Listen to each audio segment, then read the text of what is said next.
Johan, il y a aussi Pablo Longoria qui a pris la parole et quelques infos mercato. Absolument, Sophie, on va commencer du côté des départs. Il a parlé, Pablo Longoria, le président de l'Olympique de Marseille, de Pau Lopez, le gardien depuis 3 saisons au club, avec des discussions, il a dit, avec un club. Ce club, c'est forcément le club italien de Com, dont on entend parler depuis un petit bout de temps. Mais voilà, Pau Lopez, tant que rien n'est verrouillé, il ne partira pas parce que c'est un historique. Côté arrivée, on parle d'une potentielle arrivée d'Atal, l'ancien niçois, et de Mason Greenwood, mais ces joueurs sont visés par des problèmes extra-sportifs, et forcément les supporters de l'OM sont pas tous contents qu'ils puissent arriver. Pablo Longoria qui a dit pas de commentaires là-dessus.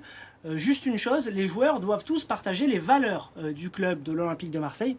On a un peu du mal à voir comment ces joueurs, même si en tout cas Greenwood lui a été blanchi, comment il pourrait arriver au club.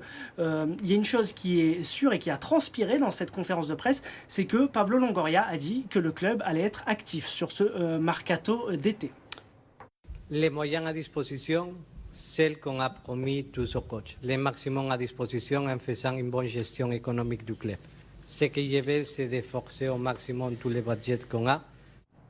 Le dossier des droits TV aussi s'est immiscé dans la conférence de presse. Absolument, Sophie, puisque pour le moment, on le rappelle, il n'y a aucun diffuseur pour la rentrée pour la Ligue 1. Ça veut dire qu'on ne sait même pas où on va regarder les matchs de notre club préféré. Forcément, ça inquiète tout le monde et les supporters en premier. Pas de diffuseur donc pour l'instant, et donc pas de budget prévisionnel pour l'Olympique de Marseille. C'est simple, s'il n'y a pas de diffuseur, ça veut dire qu'on ne sait pas quel sera le montant global de ces droits télé, et l'OM empoche une partie de ces droits télé pour faire son mercato. Donc ça, c'est inquiétant. La chance qu'on a, c'est qu'on a Franck McCourt, le propriétaire du club, qui apparemment est disposé à remettre un petit peu d'argent. Mais Pablo Longoria, lui, il est carrément parti en croisade. Une croisade contre les gens qui piratent la Ligue 1 et qui ne s'abonnent pas, mais qui, via des réseaux parallèles, arrivent à regarder les matchs. Je vous propose de l'écouter.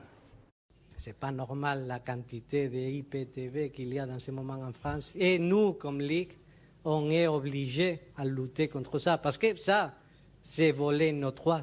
C'est voler les valeurs qu'on donne les clubs au championnat. C'est comme si l'IPTV, c'est voler au club de l'argent.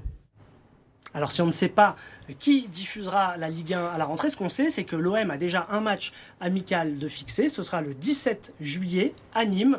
Et on espère voir nos Olympiens sur quelques plateformes que ce soit, mais au moins pour les revoir sur les terrains, il nous manque. Mais bien sûr qu'il nous manque. On a hâte de voir ce jeu qui a l'air sublime à venir de Roberto De Zerbi. Merci beaucoup. Merci Johan.